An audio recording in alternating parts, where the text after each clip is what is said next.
In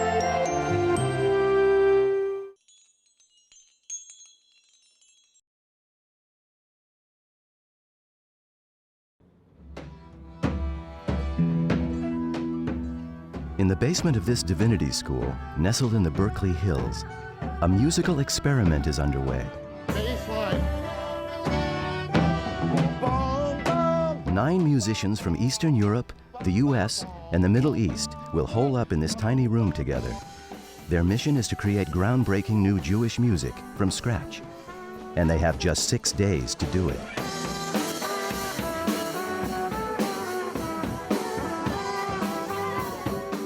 They've dubbed this ambitious undertaking the Ark. At the end of the week, they'll premiere their work at the closing night of the Jewish Music Festival. Some of these musicians have never met, much less collaborated before. Avi Avital, a mandolin virtuoso from Israel, has just flown in to join the work in progress. Check this out. But others here have musical relationships that go back many years. There's Aaron Alexander. There he is today. And then there's me. Good-looking guy. We were in a rock band together, our first music group in 7th grade. Called Mercury. What songs do you play? Right now we're working on Jumping Jack Flash, My Sharona, Smash Your Head Against the Wall. The ringleader here is musical innovator Frank London, a trumpeter from New York. She went to the disco.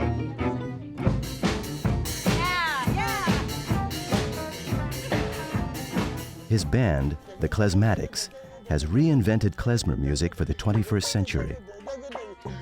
I remember the first time I heard an old recording of this Jewish klezmer music from the 1920s, and it was wonderful. It's wonderful music. I'd never heard any of the real serious cantorial music or any of the folk music, any Yiddish music. That wasn't my growing up. So I could never imagine that there would be something interesting about Jewish music. What is Jewish music? It's almost like the question, what is a Jew? Eli Shapiro, director of the Jewish Music Festival, was the instigator behind the Ark.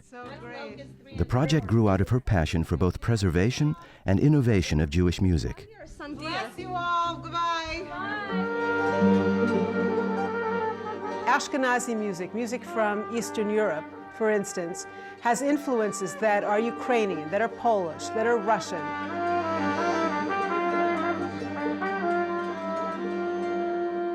Sephardic music. These are Sephardim, are Jews that were expelled originally from Spain in 1492. Most settled in North Africa, Southern Europe, and the Middle East.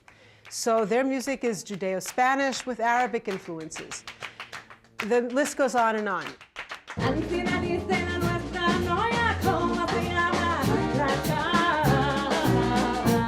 Vocalist Julia Eisenberg is singing in Ladino, a Judeo-Spanish which is spoken in North Africa. It's very much part of the ethos of the festival that you don't have to be Jewish to either like it or do it. It's the music itself that's Jewish. It's midweek, and the process is exciting and messy. With the concert just a couple of days away, the Ark musicians are still exploring new material. And there's lots of it. Everyone has brought a contribution to the group, and the musical offerings are as eclectic as the Jewish diaspora. Bass player Stuart Brotman leads them in a Turkish-Armenian dance piece. Guitarist John Schott has set a poem by William Carlos Williams to experimental instrumentation.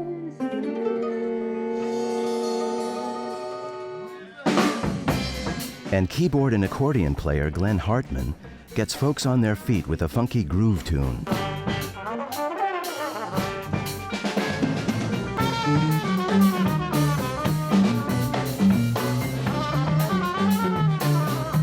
These are musicians in their prime. So will it be great music? Yes. Will it be music that is new, that will show they've learned something from each other? Yes.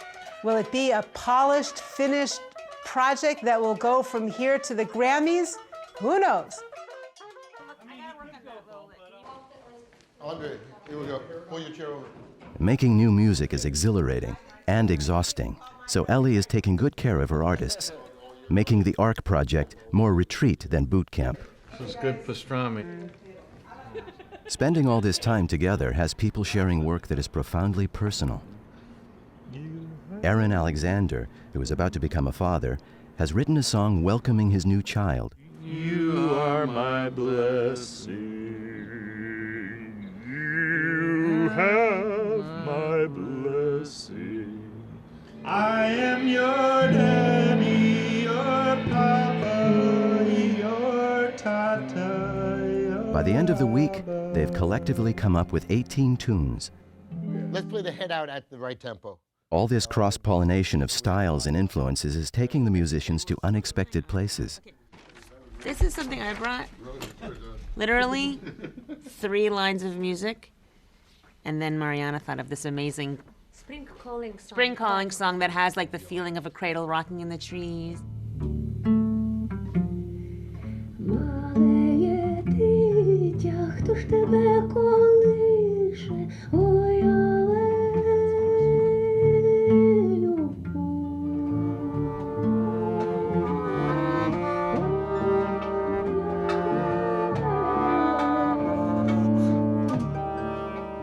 So it became this really beautiful thing that I didn't even expect because I was just noodling around.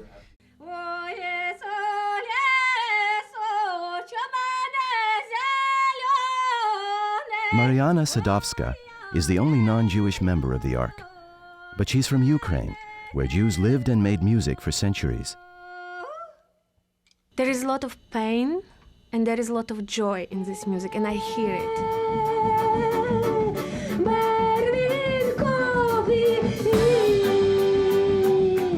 And in the village, when people will sing, they will cry in one song, and then they will wild and crazy and happy and laugh and dance in next song.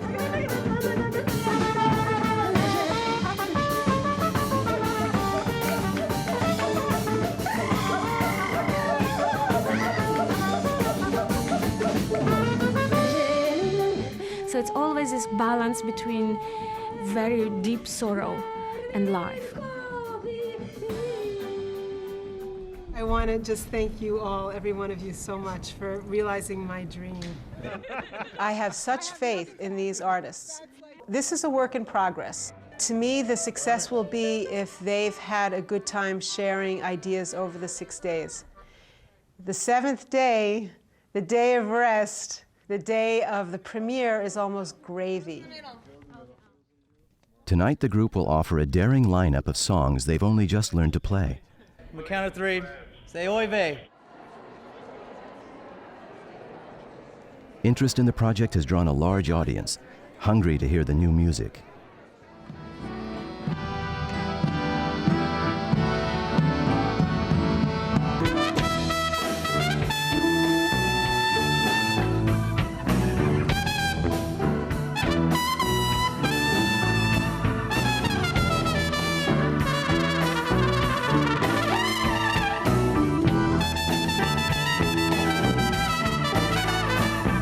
The Jewish music revival has been going strong since the 1970s, but the ARC project has given these artists an opportunity to explore beyond klezmer and folk music, to create something contemporary and original.